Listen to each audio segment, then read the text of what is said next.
Mi hermana me robó todo, así que la dejé con nuestro papá arruinado. Años después vino a rogarme ayuda. No sentí ni una pizca de lástima. Después de que mi papá se declaró en bancarrota, mi mamá empezó a exigir el divorcio. Yo me quedé al margen, solo observando cómo mi hermana me empujaba y corría hacia él diciendo, «Papi, no estés triste, yo me voy contigo». En mi vida pasada, después del divorcio de nuestros padres, mi hermana se fue con nuestra madre rica, y yo me quedé con nuestro padre quebrado. Pero luego mamá se casó con un imbécil, perdió todo y acabó en la ruina. Mi hermana también se fregó. Mientras tanto, el negocio de papá despegó y se convirtió en un magnate. Llena de envidia por mi éxito, mi hermana organizó un reencuentro que terminó en un accidente de coche fatal para mí. Ahora volvimos al día en que nuestros padres firmaban el divorcio en el registro civil. Esta vez, con una sonrisa de medio lado, mi hermana soltó, «Yo amo a papá, quiero quedarme con él». Ni se imaginaba lo feliz que yo estaba por dentro. Me negué a vivir otra vez esa vida de miseria y huida. Otra vez no. Mi hermana se aferró al brazo de papá, toda dulce. «Papi, por favor, déjame quedarme contigo. Eres mi favorito y no me da miedo pasarla mal». Ver a su hija mimada hablar así, lo conmovió de verdad. Ni se dio cuenta de que mamá estaba al lado con cara de pocos amigos. «De ninguna manera. Amy va a sufrir contigo. Tengo que llevarla conmigo». Mamá insistía en que mi hermana iba a salir perdiendo con papá. Pero, ¿y yo? Mis padres se peleaban como fieras por la custodia de mi hermana, como si yo ni existiera. Al final, no pudieron hacerla cambiar de opinión, así que mamá terminó eligiéndome por descarte. Subí al cochazo de lujo de mi padrastro con mamá. Mi hermana se fue dando saltitos, de la mano de papá. Antes de irse, todavía me lanzó una mirada burlona. Pero me dio igual. Al fin y al cabo, mamá ahora era rica, y papá estaba más perdido que nunca. En la otra vida, él y yo vivíamos huyendo de cobradores. No podía concentrarme en los estudios. El fracaso profesional y el abandono de mamá lo destruyeron. Se dejó caer. Bebía demasiado en un departamento que se caía a pedazos y no le importaba nada. Aunque era una alumna destacada, tuve que dejar la escuela porque no había con qué pagarla. Trabajaba para mantenernos. Veníamos del mismo vientre. Pero mi hermana tuvo más suerte. Linda, lista, sabía cómo encantar a nuestros padres, que la adoraban. Como era la menor, esperaban que yo, la hermana mayor, siempre cediera. Incluso en el divorcio, solo pensaban en ella. Pero en esta vida, eligió a papá, haciéndolo quedar como un rey frente a mamá. En el coche, mamá empezó a atacarme. Siempre has sido apagada, difícil de querer. Ahora vamos a vivir con el tío Ramón, así que no me hagas pasar vergüenza. ¿Puedes creerlo? ¿Qué clase de madre dice eso de su hija? Pero bueno, el auto entró en un barrio de mansiones de lujo. Sabía que mi padrastro era rico, pero no tenía idea de que era así de rico. Me inscribió en la mejor escuela privada de la ciudad. Cada día tenía chofer que me llevaba y traía. Para compensar lo que perdí en la vida pasada, estudié como loca. Estuve entre los 3 primeros todos los años. Mamá, que antes ni me notaba, ahora hacía cuestión de ir a todas las reuniones escolares. Le encantaba ser envidiada por las otras mamás y elogiada por los profesores como si fuera una supermamá. Como mi padrastro no tenía hijos, me fue bien en esa casa. Incluso empecé a planear un intercambio al extranjero. Una chica no tiene por qué estar pensando en estudiar en el extranjero. ¿Solo porque saca buenas notas ya se cree con derecho a todo?, soltó mamá antes de que mi padrastro pudiera decir una palabra. Después entendí que no se necesita una razón para que alguien no te quiera, ni siquiera entre madre e hija. Mi padrastro no era ese monstruo que mi mamá y mi hermana pintaban. Decían que era impredecible, mandón y agresivo. A mí me parecía inteligente, aunque orgulloso y lleno de amor propio. El conflicto entre él y mamá estalló poco después de mudarnos. Mamá era solo una cara bonita, sin fondo. Sinceramente, ella y papá estaban hechos el uno para el otro. Papá, un heredero ricachón de verdad, siempre fue algo terco y bruto. Se casó con mamá a punta de dinero y fuerza bruta. Cuando mis abuelos estaban vivos, ellos pagaban todo. Después de que murieron, él se metió en inversiones absurdas con amigos idiotas. Perdió todo lo suyo y lo de mis abuelos. Mamá enseguida encontró a otro y pidió el divorcio. Mis planes de estudiar en el extranjero fueron frustrados por mamá, pero con mis notas, podía entrar fácilmente en cualquier universidad top del país. Amy está aquí, dijo la tía Nora. ¿Tu madre está? Salió de compras. Pero tu hermana ya está despierta. Escuché los pasos de Amy acercándose a mi cuarto. Sin pedir permiso, abrió la puerta. Min, ¿por qué finges que no hay nadie en casa?, dijo Amy, agarrando mis libros con arrogancia. ¿A quién quieres impresionar haciéndote la estudiosa? Aunque fue criada por mi papá, venía cada mes a buscar dinero, joyas y ropa de mamá. Se iba con el coche lleno y aún así usaba ropa vieja y rota. Al mes siguiente, papá, ahora un adicto al juego, cambiaba las cosas buenas por dinero para quemarlo todo. A mamá le dolía ver a mi hermana sufriendo con él. Incluso le preguntó a mi padrastro si podían traerla a vivir con nosotros. Él aceptó, pero papá no quiso. Dependía de mi hermana para conseguir cosas de mamá y mantener su miserable vida. Estudias tanto que te estás volviendo tonta. ¿Cuál es el punto? Se burló. No eres tan bonita como yo, y ni papá ni mamá te quieren. Esta buena vida que tienes es solo porque yo la permití. Aprovecha mientras puedas. Revisaba mis cosas como si estuviera en su casa. Claro, este cuarto era su cuarto de princesa, en la vida pasada. Revolvía todo. No sabes vivir. ¿Qué montón de porquerías compraste? Solo vives metida en esos libros. Ignoré sus provocaciones. Amy es mi hijita preciosa. ¡Amy está aquí! Mamá apareció y yo observé fríamente cómo se desarrollaba la escena de amor entre madre e hija. Vio mi cuarto todo desordenado. Aquí no vas a encontrar nada bueno. Ven a mi cuarto. Acabo de comprar ropa, joyas y accesorios nuevos. Toma lo que quieras. Arrastró a mi hermana sin ni siquiera mirarme o preguntar si yo estaba bien. La tía Nora entró poco después con un vaso de jugo de naranja fresco y ordenó mi cuarto con cuidado. Nunca vi a una madre tan parcial, pero no me molestaba. Los días buenos de ellas estaban contados. Unos días después, escuché una discusión violenta abajo. ¡Qué descaro! Viviendo a costa mía y todavía con amante. Tío Ramón le dio una bofetada a mamá. Mi hermana corrió para intentar separarlos, pero él, aún furioso, la empujó al suelo. Y ni he empezado a hablar de tu hijita preciosa. ¿No quedamos en que cada uno se quedaba con una hija? ¿Por qué sigue viniendo aquí a llevarse la mitad de mis cosas? Mamá respondió. ¿Se está llevando mis cosas? Que no te pertenecen. Mírate, ¿qué cosa aquí no fue comprada con mi dinero? Y ahora estoy manteniendo a toda tu familia. Ramón, ¿tienes el descaro de decir eso? Si no fuera por tu infertilidad, ¿tú crees que haría esto? Eso fue la gota que colmó el vaso. Mi padrastro perdió completamente la paciencia y empezó a tirar las cosas de mamá fuera de la casa. Ella intentó detenerlo, pero también fue empujada. Nadie se atrevió a intervenir, y mi hermana se encogió en un rincón, asustada.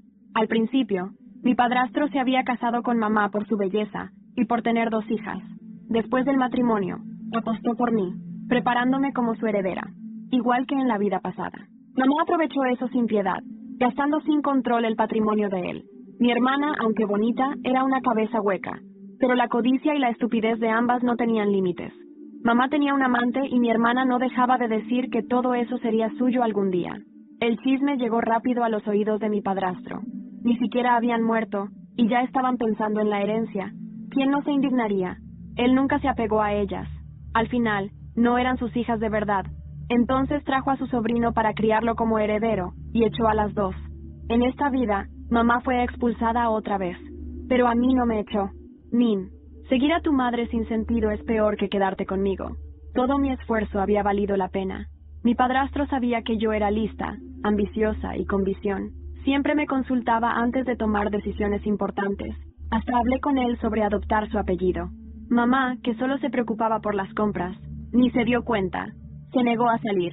Dijo que prefería morir ahí mismo. Subestimó a mi padrastro. Un hombre que construyó todo desde cero no es como mi papá. Un ricachón débil e inútil. Él no caería en sus manipulaciones. Señora Nora, prepárele algo de ropa en el cuarto, ordenó, y llamó a los guardias. Así fue como mi madre y mi hermana fueron echadas. Cuando mi padrastro pasó por la puerta de mi cuarto, me dio una palmadita en el hombro. Min, concéntrate en los estudios. Los asuntos de adultos no son problema tuyo. Asentí. La gente tonta sigue siendo tonta. No importa cuántas veces vuelva a vivir.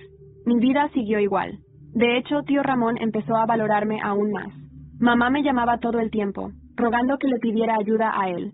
Claro que no lo hice. Me llamaba todos los días, maldiciendo hasta el alma. Un día, la tía Lidia escuchó todo y hasta dudó de que yo fuera realmente hija de ella. Para ella, solo mi hermana importaba. Sin el apoyo de mamá, mi hermana se hundía más cada día. Sus notas eran un desastre y odiaba la escuela. Al ver eso, papá dejó de mandarla a clases, pero él mismo estaba enterrado en deudas, viviendo un caos. Mientras tanto, yo me preparaba con todo para el examen de ingreso. Tío Ramón siempre estaba ocupado y casi no paraba en casa. Poco tiempo después, camino a la escuela, fui rodeada por unos delincuentes. Sucedió ese día. Nuestro coche estaba en el taller, así que fui sola. Justo al salir por la puerta de la escuela, un tipo me detuvo. «Tú eres Nin, ¿verdad?» Antes de que pudiera responder, alguien me tapó la boca por detrás y me arrastró a un almacén abandonado. Me quitaron la venda de un puntapié. La hermanita disfrutando de la mansión de lujo. Esa mañana en Madrid, amaneció con una llovizna persistente que parecía arrastrar recuerdos y presentimientos al mismo tiempo. Yo estaba en la biblioteca de la universidad, rodeada de apuntes y libros, cuando recibí una llamada que cambiaría todo. «¿Nin? Soy la abogada de tu padrastro, Ramón. Necesito verte. Es urgente». El tono grave de su voz me erizó la piel. Sentí un escalofrío recorriéndome la espalda. Nos citamos en su despacho esa misma tarde. Cuando llegué, el silencio en la sala me resultó incómodo. Ella me recibió con una expresión impenetrable, como si lo que iba a decirle fuera demasiado para decir con naturalidad. «Tu padrastro ha fallecido esta mañana. Lo siento mucho». Sentí como si alguien me hubiera vaciado el alma de golpe. Ramón se había ido, aunque nuestra relación nunca fue cálida. Él había sido el único adulto que creyó en mí de verdad, el único que vio más allá de la niña ignorada por su madre y despreciada por su hermana. «Hay algo más», continuó ella, empujándome un sobre lacrado. «Es su testamento. Te concierne directamente». Mis manos temblaban cuando rompí el sello. Leí en silencio, mientras mi corazón golpeaba con fuerza dentro del pecho. «Querida Nin, si estás leyendo esto, es porque ya no estoy. Quiero que sepas que siempre te vi como mi verdadera heredera. He dejado a tu nombre la casa, los bienes y la dirección de la Fundación Ramón del Álamo. Confío en que harás buen uso de todo». Las lágrimas comenzaron a caer sin que pudiera contenerlas. Por fin alguien me reconocía, alguien que no lo hacía por obligación, sino porque realmente me vio.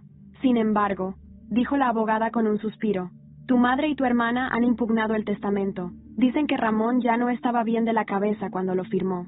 «¿Qué?», salté, sintiendo la rabia subir como un fuego dentro de mí. «¿Después de todo lo que le hicieron? ¿Se atreven?» «Sé que no es justo, Nin, pero tienen abogados muy agresivos. Debemos prepararnos para una pelea legal». Los días siguientes fueron agotadores. Juicios, audiencias, prensa, abogados, y en el medio, mi madre y Amy posando como víctimas, como si jamás hubieran abusado del corazón y del dinero de Ramón. Un día, mientras revisaba documentos antiguos en el despacho de Ramón, encontré una pequeña caja fuerte escondida detrás de un cuadro. La abrí con la llave de su escritorio. Dentro, encontré la verdad. Cartas, fotos, documentos con las infidelidades de mi madre, las deudas que Amy había causado con su frivolidad, y notas manuscritas de Ramón, donde explicaba cada razón por la que me dejaba todo. Con eso en mano, mi abogado cambió toda la estrategia. Cuando lo presentamos ante el juez, la reacción fue inmediata. El testamento fue ratificado. Mi madre y mi hermana salieron del tribunal derrotadas. La gente las miraba con desprecio. A mí, en cambio, me abrazaban, me felicitaban. Por primera vez, sentí que el mundo me hacía justicia, pero la victoria sabía amarga. Había ganado la guerra, pero había perdido a quien, sin esperarlo, se había convertido en mi verdadero padre. Una noche, mientras caminaba por el jardín de la casa que ahora era mía, escuché pasos. Era Amy. «Nin, necesito hablar contigo». Me crucé de brazos, sin decir palabra. «He cometido muchos errores», dijo bajando la cabeza. «Solo quería pedirte perdón». Su voz no era arrogante. No era la Amy que yo conocía. Era otra. «No sé si puedo perdonarte, pero que lo digas ya es algo». Nos quedamos en silencio. El cielo de Madrid parecía suspenderse con nosotros. Una estrella fugaz cruzó justo encima. Tal vez, solo tal vez, algo estaba por cambiar. Entonces, mi móvil vibró. Era un mensaje de voz de la tía Nora. Su tono estaba agitado. «Nin, necesitas venir ya. Tu madre. Ella intentó...» Todo el camino de vuelta a casa, después de escuchar ese mensaje de voz de la tía Nora, tuve un nudo en el estómago. No me atrevía a imaginar lo que había pasado, pero algo me decía que mi madre había llegado a su límite.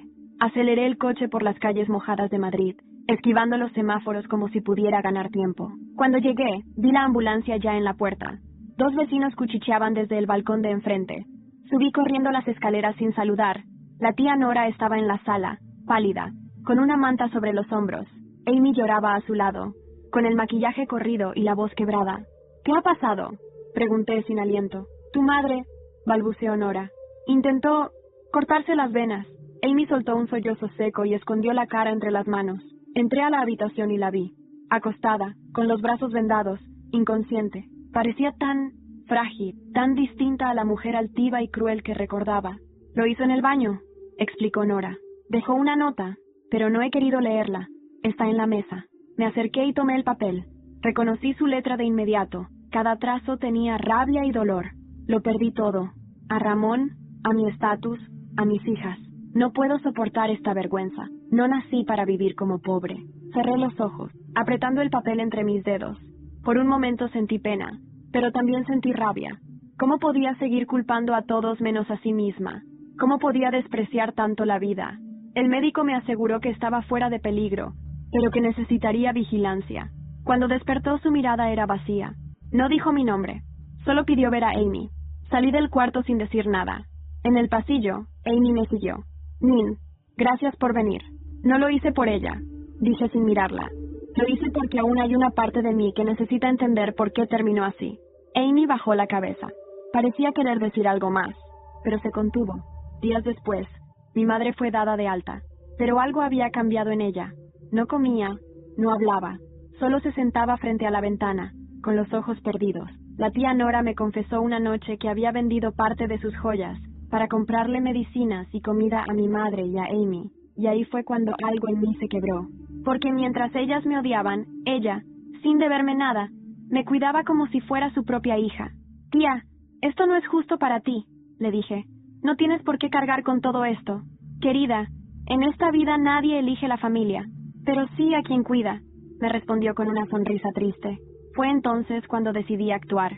Si mi madre iba a hundirse, no arrastraría a nadie más con ella. Hablé con un abogado y gestioné un pequeño fondo con condiciones. Cubriría sus necesidades básicas, pero solo si Amy empezaba a trabajar y mi madre aceptaba atención psicológica. Cuando lo dije, Amy se rió. ¿Estás loca? ¿Trabajar yo? Yo no nací para eso. Entonces vivirás como puedas, le respondí sin inmutarme, porque de mí no verás ni un euro más. Me miró con odio. Esa clase de odio que nace cuando ya no se puede manipular a alguien. Esa fue la última vez que la vi por semanas. Volví a la universidad, a mis libros, a mis planes, pero algo se había quebrado de manera definitiva. Una noche, mientras estudiaba en casa, la tía Nora entró con el rostro descompuesto. Nin, tienes que ver esto. Encendí el televisor. En el noticiero, aparecía la imagen de mi hermana, esposada, saliendo de una boutique de lujo. Amy del Álamo, hija de la exmodelo Isabel Ortega, ha sido detenida por robo de joyas. Según fuentes cercanas, usó documentos falsos para intentar venderlas en el extranjero. El escándalo sacude a la alta sociedad madrileña. Solté el bolígrafo y me hundí en la silla. No podía creerlo, pero el reportaje no terminó ahí. Y en exclusiva, revelamos que la joven detenida había estado siendo investigada por fraudes digitales y chantaje económico a empresarios de la zona de Salamanca. La policía aún busca cómplices. Entonces, la cámara se acercó a una figura borrosa saliendo de una cafetería. Llevaba gafas oscuras y gorra. No podía ser. ¿Ese no es... papá? Susurré. No pude dormir esa noche. Me pasé horas repitiendo esa imagen en mi cabeza. La figura del hombre con gorra, saliendo como si nada del café. El rostro medio cubierto, pero esa forma de caminar, ese leve cojeo en la pierna izquierda, era él, era mi padre. Llevaba años sin saber de él. La última vez que lo vi fue cuando me gritó por haber abandonado a Amy. Yo ya vivía con Ramón y tenía una vida completamente diferente. Él estaba delgado, con los ojos hundidos, y olía a alcohol rancio. Esa imagen quedó grabada como un fantasma del que nunca hablé con nadie. Pero ahora, ¿qué hacía él cerca de un caso de estafa? ¿Estaba implicado? La mañana siguiente fui directamente a la comisaría. Fingí interés en ayudar a mi hermana, solo para intentar ver los informes del caso. Un oficial joven, tras mucho insistir, me dejó ver una parte de las grabaciones de las cámaras de seguridad. Allí estaba de nuevo, el mismo hombre que se veía en la televisión. Entraba en la joyería antes que Amy, hablaba con ella, luego se iba por la salida de atrás. El oficial apuntó con el dedo a la pantalla. Ese es su contacto. No sabemos su nombre real aún, pero tenemos una pista. Yo tragué saliva. Creo que lo conozco. ¿Podría ayudarnos a localizarlo? Asentí. No porque quisiera ayudarles, sino porque necesitaba saber qué demonios estaba tramando mi padre. Salí de ahí con la cabeza dando vueltas. Por la tarde, fui al único lugar donde podría encontrar alguna pista. El antiguo apartamento donde vivíamos cuando él estaba en bancarrota. Era un barrio gris, lleno de grafitis y farolas fundidas. Subí las escaleras hasta el tercer piso. El olor a humedad seguía igual. Toqué la puerta. Nada. Insistí. Y entonces escuché su voz. ¿Quién es? Papá. Soy yo. Nin. Silencio. Largo. Tenso. Después, la puerta se abrió lentamente. Ahí estaba él. Más viejo, más delgado.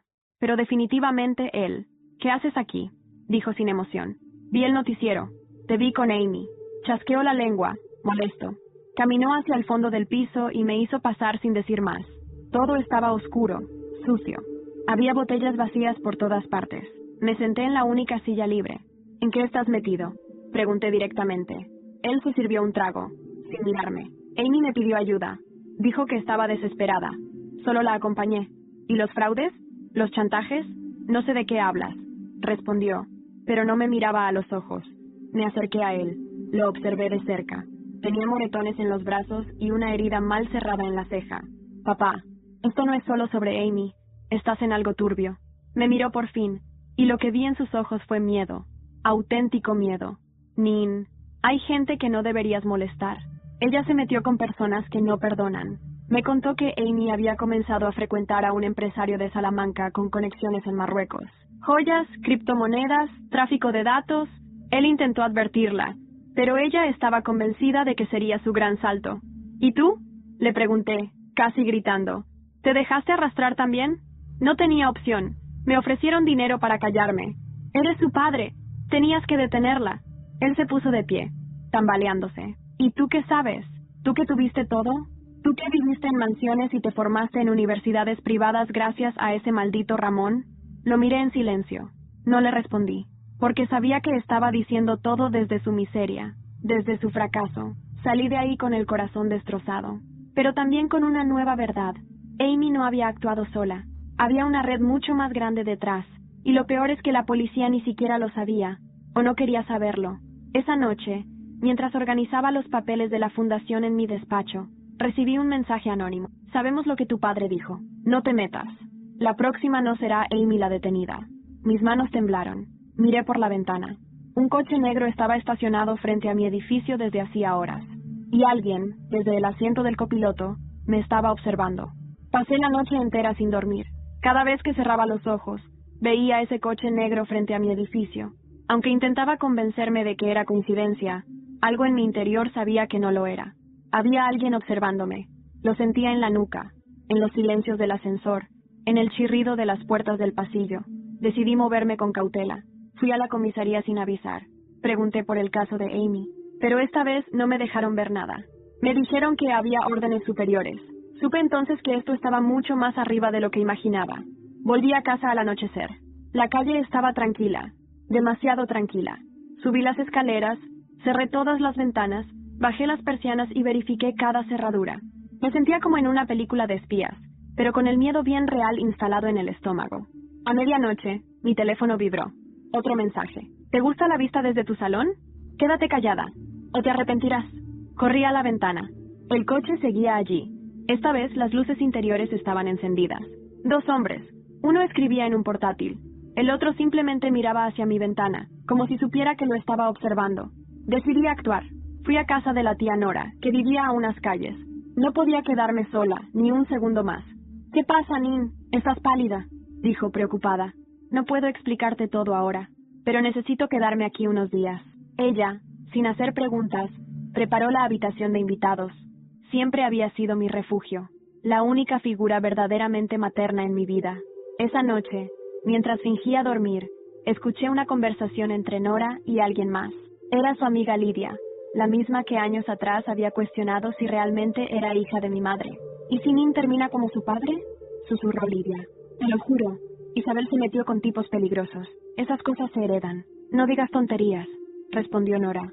Nin es distinta. Tiene alma. Tiene cabeza. No merece ese destino. Sus palabras me conmovieron, pero también me hirieron. ¿Era eso lo que la gente pensaba de mí? ¿Que podría acabar como mi madre o como ese hombre derrotado que me negó ayuda?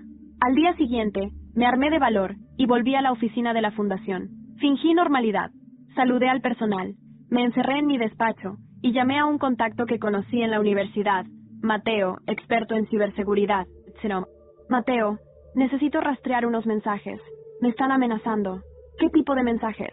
Anónimos. pero tienen acceso a mi ubicación. Saben dónde vivo. Me siguen. Mateo no hizo preguntas innecesarias. Me pidió reenviar todo y prometió una respuesta en 24 horas. Pasó un día, luego 2. Nada. Empecé a preocuparme.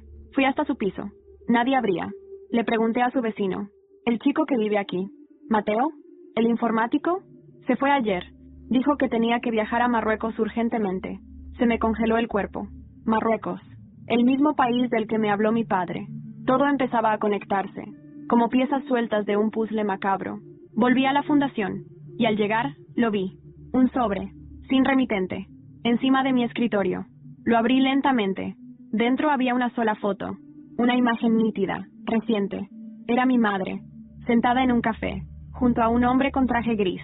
No era nadie que reconociera, pero detrás de ellos, reflejado en un espejo, estaba Mateo, mi madre, mi amigo, y un desconocido, tomando café. Como si nada, me caí sentada. El aire se me fue del pecho. ¿Mi madre estaba involucrada? ¿Con ellos? ¿Mateo me traicionó? Entonces noté algo escrito al reverso de la foto. Alguien de tu sangre juega para el otro lado. ¿Adivinas quién? La noche después de recibir aquella foto no pegué un ojo. Di vueltas en la cama de la tía Nora, con la mente retorciéndose como una víbora atrapada. ¿Mi madre? ¿Mateo? Los dos sentados en un café con un desconocido, mientras yo me consumía en miedo y desconfianza. Aquello era más que una amenaza. Era una advertencia, una burla. A la mañana siguiente, fingí que todo estaba normal. Me vestí como siempre, tomé mi café, saludé a Nora con una sonrisa, pero por dentro estaba hecha polvo. Fui directo a la casa donde vivía mi madre desde que había salido del hospital. Llamé a la puerta. Me abrió Amy, con la cara pálida y ojeras marcadas. ¿Qué haces aquí?, preguntó, como si yo no tuviera derecho a aparecer. Necesito hablar con mamá. A solas. Amy frunció el ceño, pero se apartó. Entré. El apartamento estaba sucio, lleno de platos sin lavar, botellas vacías y olor a encierro. Mamá estaba sentada frente al televisor, viendo una telenovela con la mirada perdida. Mamá, dije suavemente, ¿vienes a decirme que me lo merezco? ¿A reírte de mi miseria? No. Me senté frente a ella, sacando la foto del sobre. Vengo a preguntarte qué hacías tomando café con este hombre. Y con Mateo. Sus ojos, casi sin brillo, se abrieron de golpe al ver la imagen, pero no dijo nada. Se quedó en silencio durante varios segundos. Luego, supe que era cierto. Lo que había temido estaba pasando. ¿Dónde conseguiste esto?, preguntó con voz baja, quebrada. Eso no importa.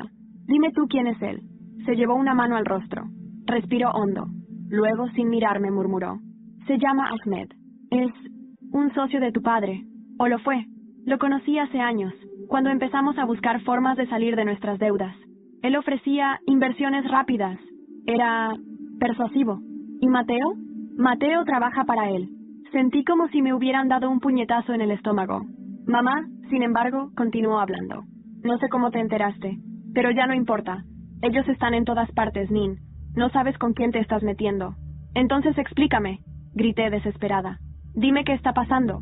Ella me miró, y por primera vez en mi vida vi miedo real en sus ojos. Tu padre les debe dinero. Mucho. Usaron a Amy como pantalla. Usaron mi nombre, mis joyas. Me chantajearon. Y ahora, como no tienen cómo recuperar lo suyo, irán por ti. La sangre se me heló. Mamá bajó la voz a un susurro. Sal de Madrid. Vete lejos. Olvídate de todo esto. No puedo, respondí, firme. No después de todo lo que hicieron.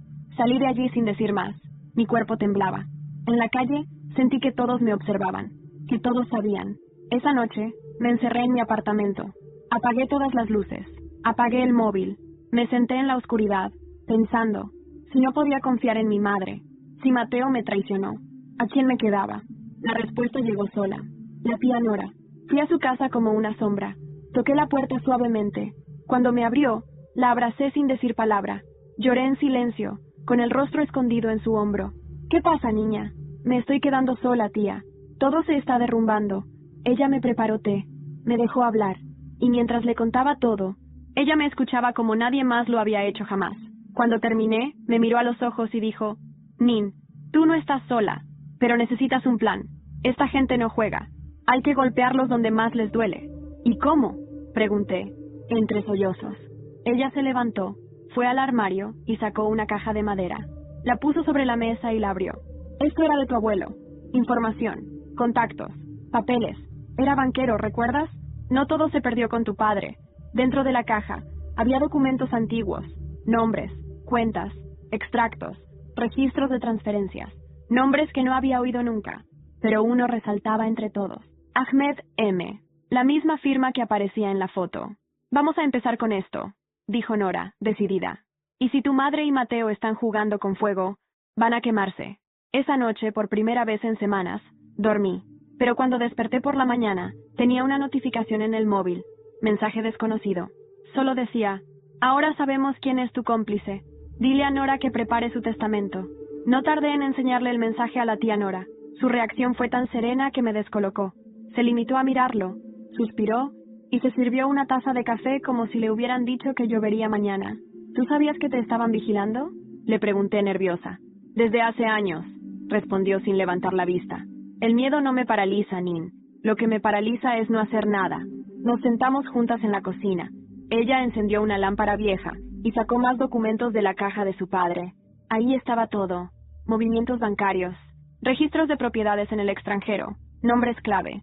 Descubrimos que Ahmed M. no solo era un prestamista, también tenía empresas fantasmas registradas en Gibraltar y Andorra. Empresas vinculadas, curiosamente, a inversiones fallidas del pasado de mi padre. ¿Esto podría ser suficiente para acusarlo? Pregunté con el corazón latiendo como un tambor. Podría, dijo Nora, si no fuera porque también tiene jueces, abogados y políticos comprados. Me levanté de la mesa y comencé a caminar por la sala, ansiosa. Entonces, ¿qué hacemos? Buscamos a alguien que odie tanto a Ahmed como tú. Fue en ese momento que recordé algo. Un nombre que había visto una y otra vez en los papeles. Elías Santamaría. Había sido socio de Ahmed en el pasado, y según una nota escrita a mano por mi abuelo, lo traicionaron, robándole una fortuna. Esa tarde me puse en contacto con un viejo periodista que solía trabajar con Ramón. Le pedí ayuda para encontrar a Elías. Tardó apenas 2 horas en localizarlo. Vivía en las afueras de Sevilla, recluido en una finca, alejado del mundo.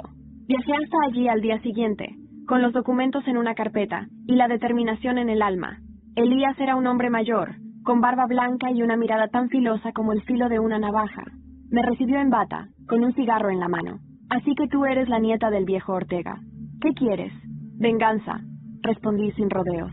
Pero legal. Me miró de arriba abajo, como quien examina un caballo antes de comprarlo. Luego sonrió. Estás loca, pero me gusta. Si realmente quieres acabar con Ahmed, vas a necesitar más que documentos. Vas a necesitar nombres, testigos, códigos. Y yo los tengo. Pasé 3 días con Elías, recopilando información, grabando confesiones, recolectando datos de antiguos empleados, todos con miedo, pero con muchas ganas de ver caer al monstruo. Volví a Madrid con un pendrive lleno de pruebas. Todo estaba ahí. Lavado de dinero, extorsiones, tráfico de influencias. Lo primero que hice fue enviar una copia cifrada al periodista. La otra, se la entregué en mano a un juez honesto que Ramón solía invitar a nuestras cenas. Él la recibió con el ceño fruncido. Esto es una bomba, dijo. Pero necesito saber si estás dispuesta a asumir el riesgo. Porque si esto se filtra antes de tiempo, no te salvará nadie. Lo estoy, respondí sin pestañear. No me van a callar más. Al salir del juzgado, el aire me pareció más ligero, como si por fin estuviera haciendo lo correcto. Pero no duró mucho. Esa noche, mientras cenábamos con Nora, alguien tocó la puerta. 3 golpes secos, fuertes, amenazantes. Me levanté despacio, miré por la mirilla. No había nadie. Pero en el suelo había una caja. La abrí con cuidado. Dentro había una muñeca sin cabeza, y un mensaje escrito a mano. Las niñas buenas saben cuándo callar. ¿Y tú, Nin? ¿Sabes? No podía dejar de mirar aquella muñeca sin cabeza. Era pequeña, antigua, con la ropa bordada a mano, como esas que se compran en tiendas de antigüedades, y sin embargo, el mensaje que la acompañaba la transformaba en algo siniestro. Las niñas buenas saben cuándo callar. ¿Y tú, Nin? ¿Sabes? Sentí como el cuerpo se me enfriaba. La tía Nora se acercó por detrás. Vio la caja y la cerró de inmediato. No dijo nada. Solo la metió dentro de una bolsa de basura y la dejó en la entrada. No les des poder, dijo con voz seca. Eso es lo que quieren. Pero ya lo tenían. Me estaban entrando en la cabeza. Estaban desdibujando los límites de lo real. Empecé a notar cosas extrañas. Gente que me miraba demasiado. Coches que me seguían 3 calles y luego desaparecían. Llamadas sin respuesta. susurros en pasillos, una paranoia que se convirtió en rutina. Fui al juzgado al día siguiente, con la intención de hablar con el juez, pero me dijeron que estaba de baja. Según el secretario, problemas familiares. Su número había sido desconectado. ¿Qué problemas?, pregunté. No se puede divulgar esa información, señorita. Salí de allí con el estómago revuelto. Me senté en una plaza a unas cuadras, con el sol rompiéndose entre las hojas de los plátanos. Por un momento pensé en rendirme. ¿Qué sentido tenía todo esto si todos los que me ayudaban terminaban desapareciendo, como piezas de ajedrez cayendo una tras otra? Pero entonces recordé la voz de Ramón en uno de sus audios antiguos, el que siempre guardé en mi móvil.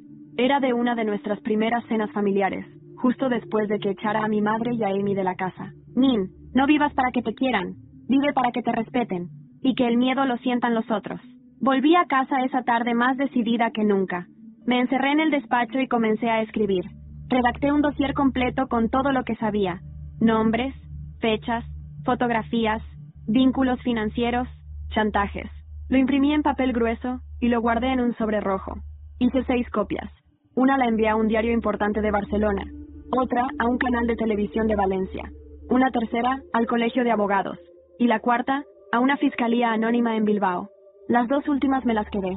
Nora me ayudó con los envíos. No dijo mucho, pero me acompañó con la mirada. Ella sabía que ese paso era peligroso, que si lo hacía, no habría vuelta atrás. Esa noche, volvimos a recibir una visita. Esta vez, no fue una muñeca, fue un ladrillo.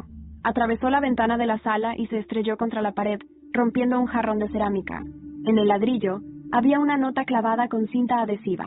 Esto es Madrid, no un cuento de hadas. Si te crees princesa, también puedes morir como una. Nora me arrastró al suelo, cubriéndome la cabeza. La policía llegó tarde, como siempre. Tomaron fotos, hicieron preguntas, pero no prometieron nada. Yo ya no esperaba justicia de ellos. Esa misma noche, llamé a Elías Santamaría. Le pedí una reunión urgente. Me han amenazado directamente. Dije, sin rodeos. Claro que lo han hecho, respondió con su voz grave, porque ya no eres una molestia. Ahora eres un peligro. Y cuando eres un peligro, o te compran, o te eliminan. ¿Qué hago? Lo que haría un monstruo más grande que ellos. Golpea primero. Corté la llamada sin responder. Me quedé en la oscuridad de mi cuarto, con las manos temblando. Al día siguiente, fui al noticiero local. Pedí hablar con el editor jefe. Me recibió en su despacho con cara de aburrido. Señorita, si no tiene pruebas reales, estamos perdiendo el tiempo. ¿Y si tengo algo que vincula a un empresario español con lavado de dinero internacional, compra de jueces y desapariciones? Le dejé el dossier sobre la mesa. Abrió la primera página. Su ceño fruncido cambió por completo. Dios santo. Publicadlo cuando queráis. Pero sabed esto. Si me pasa algo, 6 copias más están listas para salir a la luz. Con nombres, direcciones, fotografías. El hombre asintió lentamente, sin decir nada. Me fui. Y justo cuando salía del edificio, mi teléfono vibró. Era Amy. Nin, tienes que venir. Es mamá.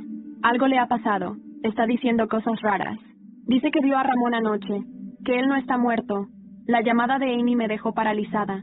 Su voz estaba temblorosa, desesperada. No recordaba la última vez que me había hablado así. No por preocupación, sino por verdadero miedo. ¿Qué estás diciendo, Amy? ¿Mamá vio a Ramón? ¿A nuestro padrastro?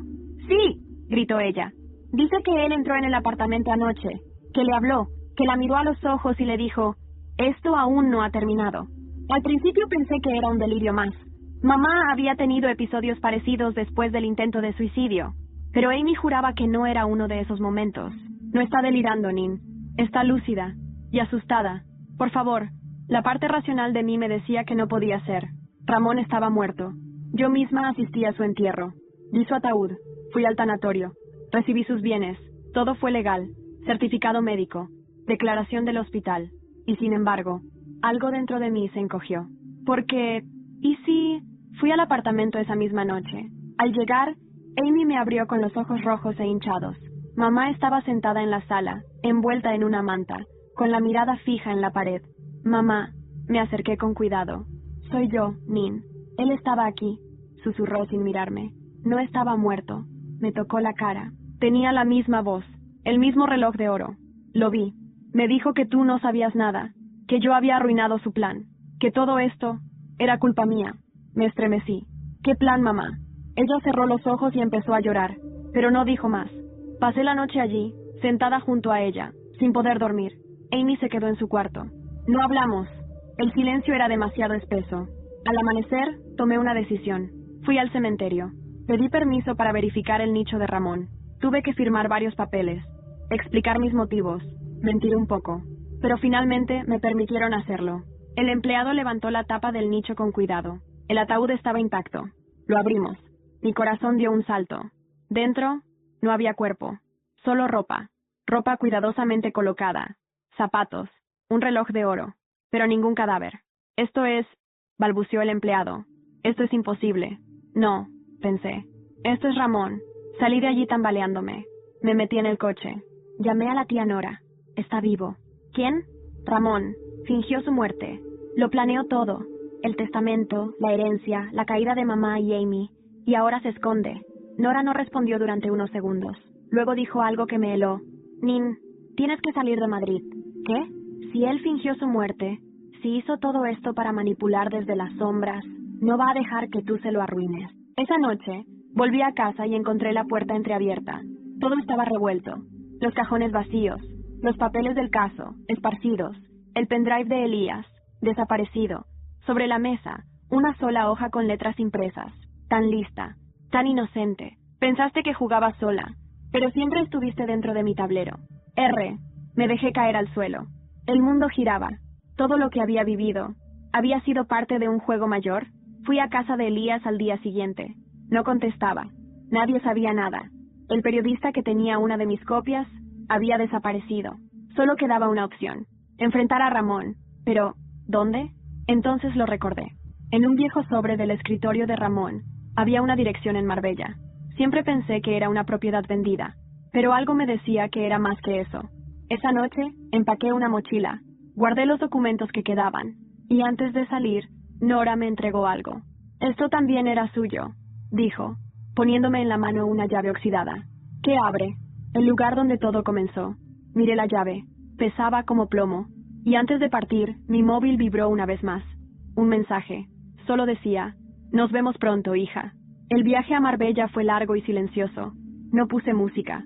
No contesté mensajes. Conduje durante horas, sola, con la llave oxidada en el bolsillo de la chaqueta, como si quemara. Cada kilómetro que dejaba atrás me acercaba no solo a Ramón, sino a mí misma. Al llegar, seguí las coordenadas que había memorizado. La dirección llevaba a una colina apartada, rodeada de cipreses y viñedos muertos. Allí, escondida tras un portón de hierro, estaba la finca. Parecía abandonada, pero la verja se abrió con facilidad. Entré lentamente. El lugar olía a humedad, a pasado mal enterrado. Caminé por un sendero cubierto de hojas hasta llegar a la casa principal. La puerta estaba entreabierta. Si esto es una trampa, al menos sabré la verdad, murmuré para mí misma, y entré. Dentro, el silencio era absoluto. Cada paso resonaba como si la casa respirara. Me sorprendió lo bien conservada que estaba. Muebles cubiertos con sábanas, retratos antiguos, una biblioteca con libros perfectamente alineados. No era una casa abandonada, era una guarida. Subí las escaleras y encontré una puerta de madera maciza, cerrada con una cerradura antigua. La llave oxidada encajó a la perfección. Giré. La puerta se abrió con un crujido. Lo que vi me dejó sin aliento. Era un despacho, pero no cualquier despacho. Era una réplica exacta del que Ramón tenía en Madrid. Escritorio, alfombra, lámparas, hasta el mismo cuadro de casa colgado detrás. Sobre el escritorio, una carpeta negra. Y dentro, mi vida. Fotos desde mi infancia. Boletines escolares. Informes médicos. Extractos bancarios. Correos impresos. Conversaciones que creí privadas. Imágenes recientes. Mis movimientos. Cada persona con la que hablé en los últimos meses. Todo estaba allí. Y una carta. Querida Nin, no morí porque nunca estuve muerto. No te lo tomes como una traición. Piensa en esto como la prueba de fuego que necesitabas. Siempre quise que fueras fuerte, que te volvieras afilada, peligrosa. Lo lograste. Ahora sabes lo que se necesita para sobrevivir. No cariño, no compasión, sino cálculo, frialdad y control. Si llegaste hasta aquí, ya sabes la verdad, pero aún te falta una pieza. Tu madre no es la única que te mintió. Busca la caja fuerte detrás del cuadro. Allí entenderás por qué esta historia nunca fue tuya. Porque tú nunca fuiste Nin del Álamo. Con afecto, R. Mi respiración se cortó. Me acerqué al cuadro. Lo retiré de la pared. Detrás, una caja fuerte empotrada.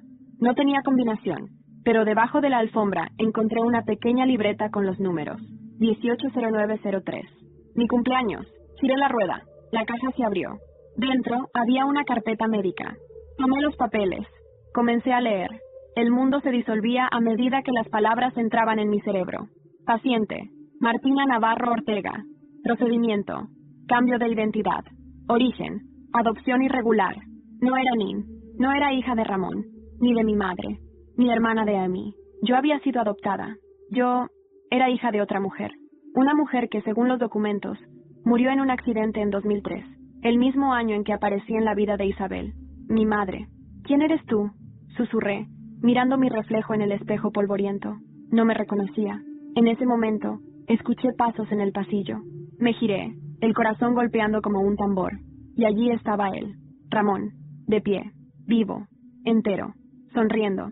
Hola, hija, dijo como si nada hubiera pasado. Me quedé congelada. ¿Por qué? ¿Por qué hiciste todo esto? Se acercó lentamente. Porque tú eras mi legado. Porque necesitaba a alguien que pudiera hacer lo que yo no hice. Y porque en este mundo, o eres el cazador, o eres la presa. Saqué la pistola que Nora me había dado. La apunté. ¿Y qué crees que soy yo ahora? Ramón no respondió. Solo levantó las manos. Sonrió. Estás lista. Pero antes de que pudiera decir otra palabra, algo explotó afuera. La casa tembló. El cielo se tiñó de rojo. Salí corriendo al balcón. La finca ardía. Y al fondo, entre las sombras, un coche se alejaba a toda velocidad. Dentro de él, una figura con melena oscura. Amy. Los bomberos llegaron tarde. Cuando el humo comenzó a disiparse, la casa de Ramón ya no era más que escombros carbonizados. Parte del tejado colapsó. Los cimientos se agrietaron, como si el lugar, testigo de tantos secretos, hubiera decidido consumirse con ellos. Me arrastré entre los restos, tosiendo, con la ropa chamuscada y el alma rota. Ramón desapareció en el incendio. Nadie encontró su cuerpo. Pero tampoco había dudas. La explosión fue provocada. No había sido un accidente. Amy la había visto. No estaba segura si me había reconocido en el balcón, pero no importaba. Ella lo hizo. Y ese fue su último acto en esta historia. Borrar al hombre que destruyó nuestras vidas, incluso si eso significaba convertirse en él. Una semana después regresé a Madrid.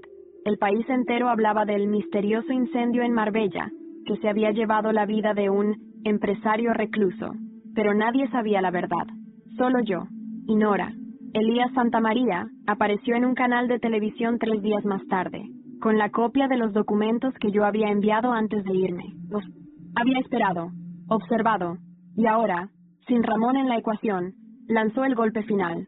La red de Ahmed fue desmantelada, cuentas congeladas, empresarios y jueces fueron arrestados en un escándalo que sacudió al sistema judicial.